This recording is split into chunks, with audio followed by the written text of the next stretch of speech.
On a low hill overlooking Campbelltown stands the church of St John the Evangelist and its cemetery.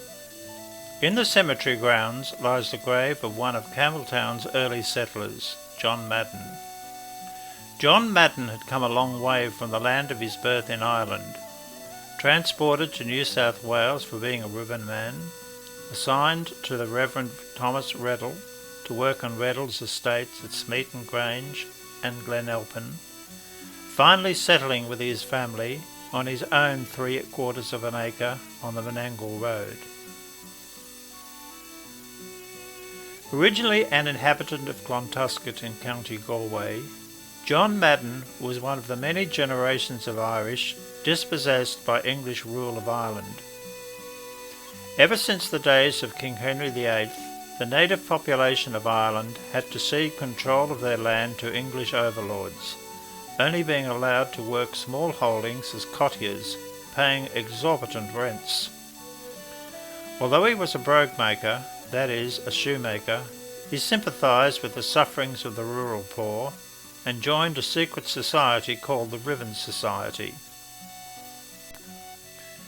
The Ribbon Society was a secret agrarian association of rural Irish Catholics, formed in response to the miserable conditions in which the vast majority of tenant farmers and rural workers lived in early 19th century Ireland.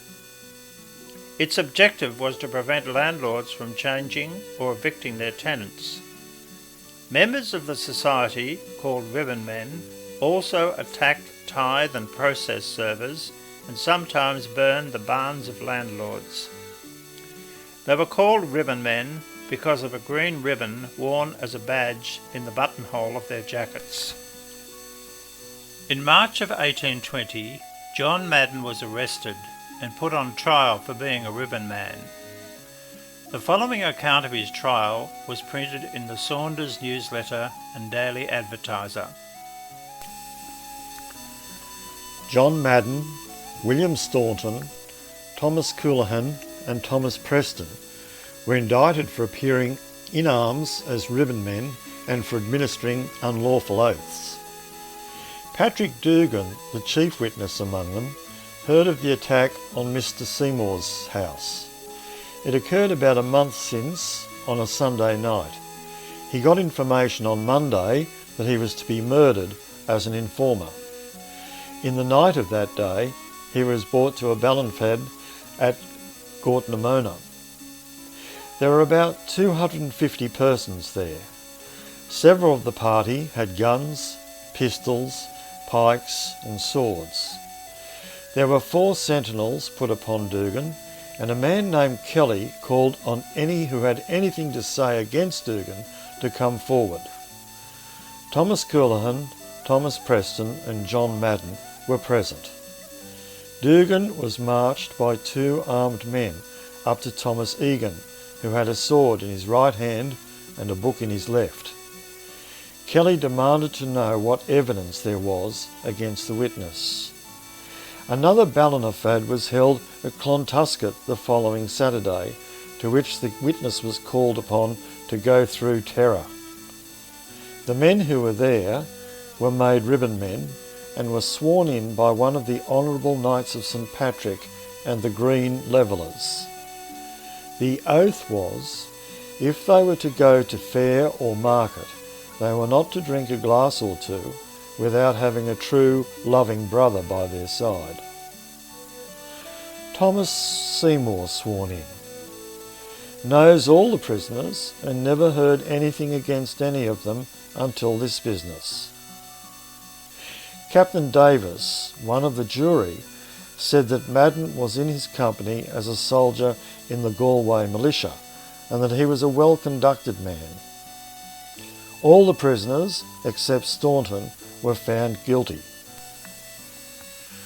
At the conclusion of this trial, John Madden and his fellow prisoners travelled from Galway to the port city of Cove in Cork, awaiting boarding the convict ship the Dorothy for transportation to New South Wales. Once on board, the prisoners were held below deck in special cells in groups between 10 and 16, initially in chains, forced to wear prison uniform and have no possessions other than bedding and eating utensils. As well as being dank and dark, prison conditions were made worse by rats, lice, and the constant sloshing of water. In preparation for boarding, the prisoners entered the meticulous record-keeping of the British Empire. It is for this reason that we know from the convict indents that John Madden was born in 1792, was 5 feet 4 inches tall, was of sallow complexion, his hair dark and to grey, his eyes hazel, and that he had a scar over his left eyebrow. Between April the 20th and May the 5th, 1820, convicts from many parts of Ireland were assembled in Cove, ready to be taken aboard the Dorothy in batches. Details of the mustering of the prisoners and the ensuing journey to Australia were kept by Robert Espy, surgeon on the Dorothy. Espy was anxious to secure an orderly routine for the prisoners even before they set sail. Daily washing and airing of beds before breakfast, thorough cleansing of the prisons in the forenoon, and the maintenance of strict discipline throughout. He also recorded the daily morning latitude and longitude of the Dorothy, making it possible for us to map its journey.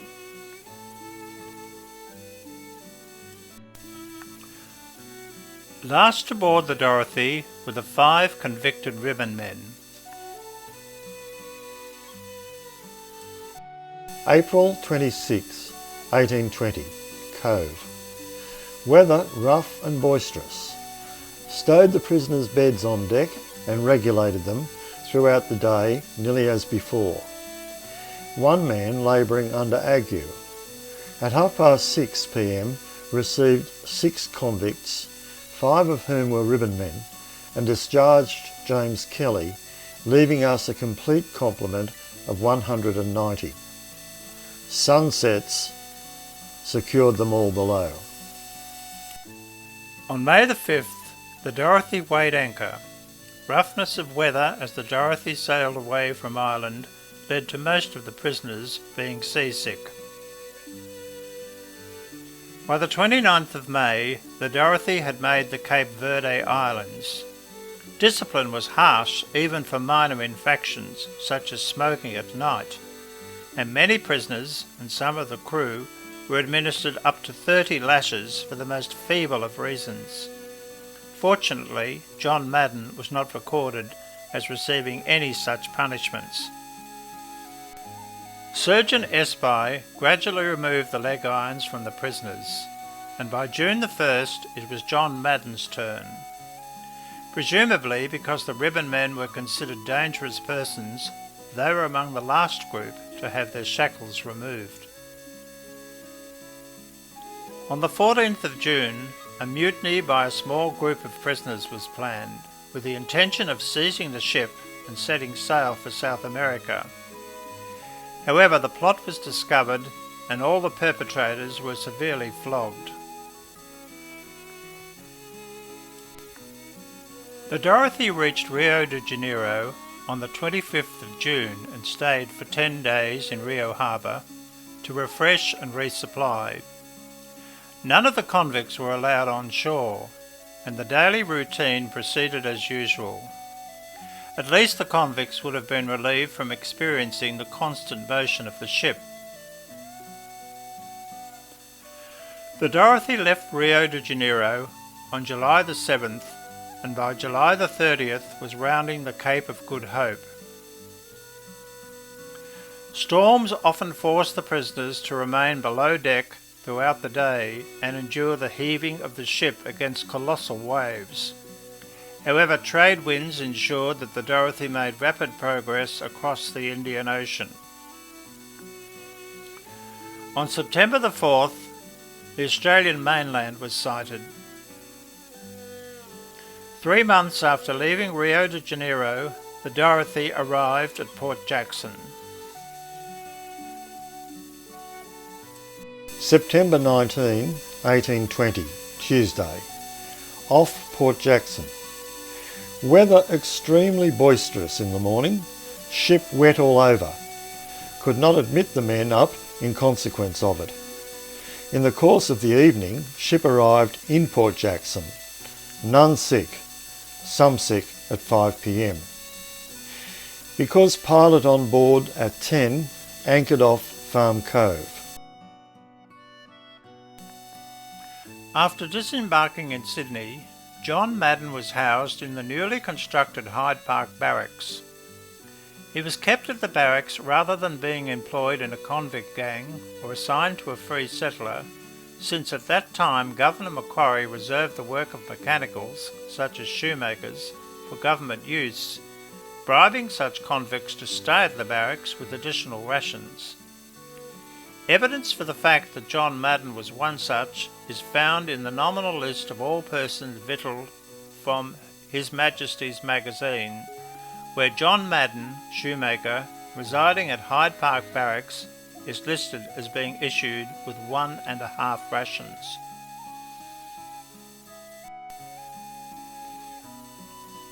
Even before Hyde Park Barracks was complete, it was obvious from the number of transported convicts arriving that the original intention of housing all convicts at the barracks would not happen.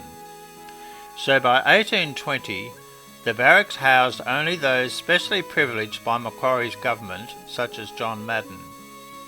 200 years later, his great-great-great-great-grandchildren stand by hammocks similar to those John himself would have slept in.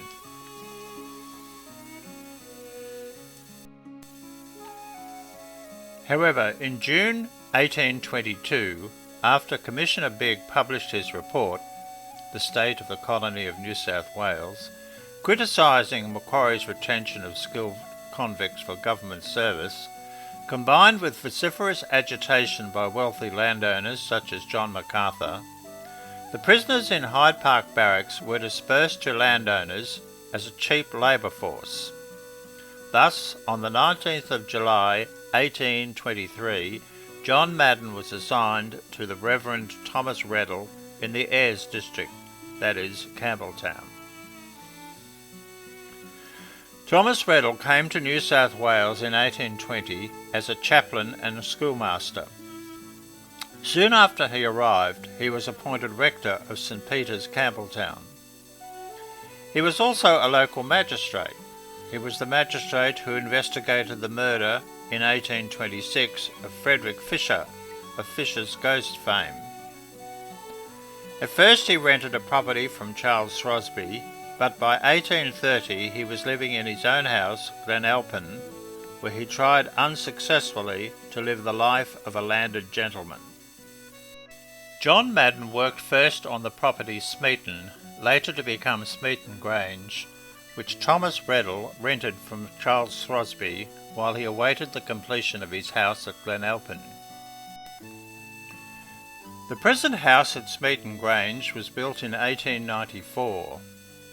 About a century later it became part of Magdalen Catholic College, not far from where two of John Madden's great-great-great-great-grandchildren now live. By 1830, Reddell's house at Glenalpin was ready for occupation. John Madden may have well worked on the construction of this house. It was not only a dwelling for Reddell and his family, but an ostentatious statement of the position Reddell saw himself occupying in the nascent colonial society. Unfortunately, Reddell may have overcommitted himself in this project, for he entangled himself in debt. For this reason, he did not live long to enjoy the life he had built for himself at Glenalpin, dying in 1838. With support from Thomas Reddell, perhaps as a reward for dutiful work carried out on his properties, John Madden was issued with a ticket of leave on the 30th of October 1830. This ticket of leave allowed him to work for himself, provided that he remained in the district of Ayres, Campbelltown, reporting regularly to local authorities and attending divine worship every Sunday. He could not leave the colony. In 1834, John purchased 3/4 of an acre of land from Paul Hewen. This purchase is not recorded on any of the property maps of the New South Wales Lands Department, but proof of his purchase in the form of John Madden's will, wherein he records his acquisition from Paul Hewen, is held by that department. The question is then, where on Hewen's property was John Madden's 3/4 of an acre? Madden's property is referred to in a document from the Campbelltown Council, Non-Indigenous Heritage Study of Menangle Park, as being part of W. Bean's property. Despite this being incorrect, since Bean was an immediate neighbour of Hewen, it would seem likely that John Madden's 3/4 of an acre was on the top of Hewen's grant, abutting Bean's property to the left of Sugarloaf Mountain. It became locally known as Madden's Hill. As a ticket of leave man, John Madden was entitled to apply to have his wife and family sent out to New South Wales at government expense. This scheme was designed to redress the imbalance of gender in the colonies and to provide an incentive for good behaviour among the male convicts. In Britain, the scheme received support from landowners and the church, who bore the burden of supporting wives and families of convicted men through poorhouses. So, in November of 1835, John Madden petitioned Governor Burke to be reunited to the family from which he was separated at the time of transportation. In the meantime, with the reunion of the family yet to be accomplished, John Madden was granted a conditional pardon on the 30th of October 1837. Conditional pardons were given to well-behaved convicts who had been transported for life, giving them the freedom to move around the colony on the condition that they did not return to Ireland. John Madden preferred, however, to remain in the Campbelltown area. Finally, as a consequence of the government's approval of John Madden's petition, his sons Patrick and John embarked from Dublin for New South Wales on the Elphinstone, a mail convict ship, on the 22nd of July 1838. They arrived in Sydney Cove on the 5th of January 1839. 2 days before the Elphinstone departed, on the 20th of July 1838, Bridget, John's wife, sailed from Dublin on the female convict ship, the Margaret. Unlike her sons, for whom the Elphinstone Surgeon Journal contained no entries, the Margaret Surgeon records that Bridget suffered from scorbutus, a condition caused by a deficiency of ascorbic acid, vitamin C, in the early part of her journey, and pneumonia in the latter part. Despite leaving Ireland before her sons, Bridget's ship, the Margaret, arrived in Port Jackson just over a week after the Elphinstone, on the 14th of January 1839. Unfortunately, Mary, John and Bridget's daughter, had died before either journey had begun. However, with the arrival of Bridget in New South Wales, the family was reunited once again. John Madden died on the 12th of February 1851, having made his last will and testament the day before. In this document he bequeathed to his wife Bridget all that piece and parcel of land containing 3/4 of an acre, more or less, 1 mare and colt and filly, 1 cow, 1 calf and a cart. His death certificate records he was a shoemaker, as does Bridget's death certificate, where she is described as a shoemaker's wife.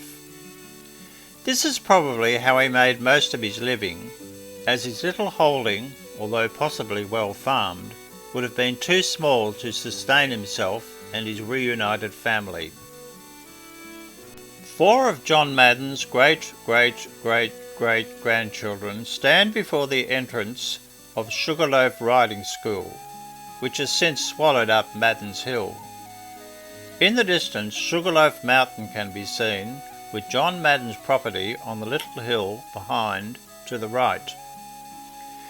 There is irony in the fact that John Madden had been transported to New South Wales for opposing the landless state of the Irish peasantry, only to become a landowner himself. While we admire this achievement, I wonder, through the growing awareness of the colonial alienation of land of local Aborigines, whether his great-great-great-great-grandchildren's generation will see the occupation of the land at Sugarloaf Mountain as dispossession of the indigenous population, an irony that John and his family were probably unable to see.